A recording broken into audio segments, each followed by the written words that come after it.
ओम नमः शिवाय। आपका दिन मंगलमय और शुभ हो। आज सर्वपितृ अमावस्या है।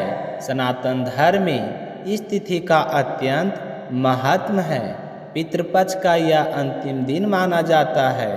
इस दिन श्रद्धा और भक्ति भाव से श्राद्ध, तर्पण और पिंडदान करने से पितृ प्रसन्न होकर अपने वंशजों को सुख समृद्धि और उत्तम स्वास्थ्य का आशीर्वाद देते हैं। गरुड़ पुराण में उल्लेख है कि पितृपक्ष के समय यमराज अपने द्वार खोल देते हैं और अभी पितृ पृथ्वी पर अपने वंशजों से मिलने आते हैं।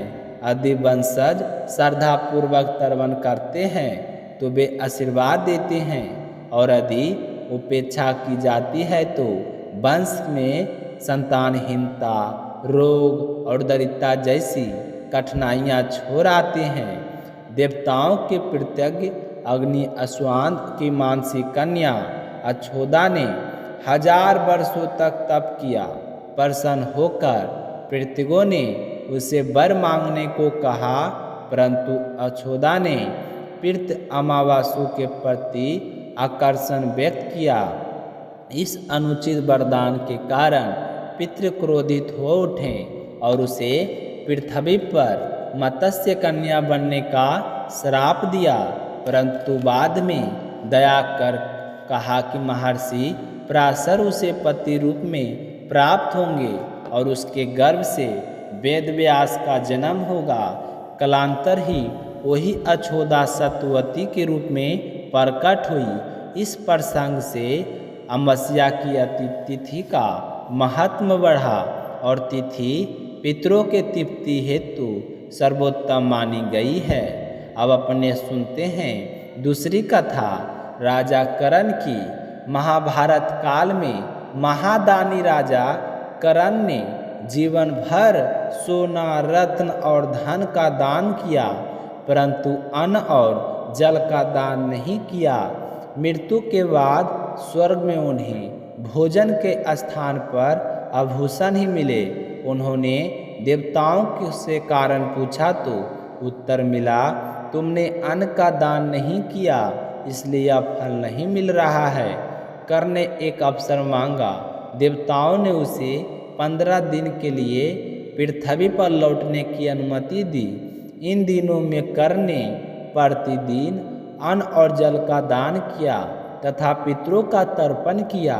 तभी से इन 15 दिनों को पितृपक्ष और अंतिम दिन को सर्वपितृ अमावस्या कहा जाने लगा। इस दिन उन पितरों को भी श्राद्ध किया जाता है जिनकी तिथि अज्ञात नहीं होती। अब अपने सुनते हैं तीसरी कथा काशी का ब्राह्मण की। एक विद्वान ब्राह्मण पितरों का श्राद्ध नहीं करता था।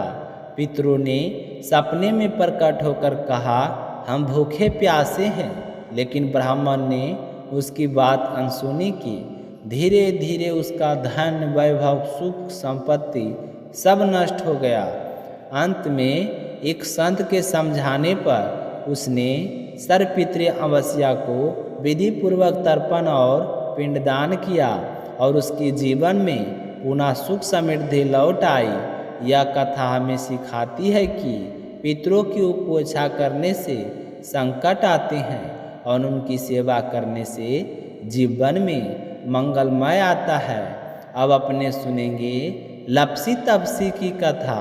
प्राचीन काल में लप्सी और तपसी नामक 2 भाई थे। तपसी भगवान की तपस्या करता था, जबकि लप्सी प्रतिदिन लप्सी बनाकर भोग लगाता था। एक बार विवाद होने पर नारद जी ने उसकी परीक्षा ली। तपसी ने अंगूठा छिपा ली, जबकि लप्सी ने त्याग कर दी। तो नारद जी ने बताया कि सच्चा बड़ा वही है जिसके हृदय में त्याग है, ना कि लालच। तो नारद जी ने कहा कि जब लोग कार्तिक व्रत में पुण्य कमाएंगे तब तपसी के पाप का क्षय होगा। साथ ही उन्होंने यह भी कहा कि हर व्रत कथा के साथ लप्सी तपसी की कथा सुनना अनिवार्य है, तभी व्रत का पुण्य फल मिलता है। इस प्रकार सर्वपितृ अमावस्या हमें केवल धार्मिक कर्तव्य का स्मरण ही नहीं कराती, बल्कि अपने पूर्वजों के प्रति कृतज्ञता और मान सम्मान का भाव भी जगाती है। जब अपने पितरों को याद करते हैं, तर्पण करते हैं और आशीर्वाद पाते हैं, तभी हमारा जीवन सफल और मंगलमय बनता है। तो प्रेम से बोलिए पितृदेव की जय हो, श्री हरि विष्णु भगवान की जय हो, श्री कृष्ण भगवान की जय हो। अब अपने कल से दूसरी कहानी सुनेंगे, क्योंकि कल से नवरात्रि की शुरुआत हो रही है। तो आप सब हमारे चैनल पर इसी तरह बना रहें और नवरात्रि का पूरा मन विभोर कथा का स्मरण करें।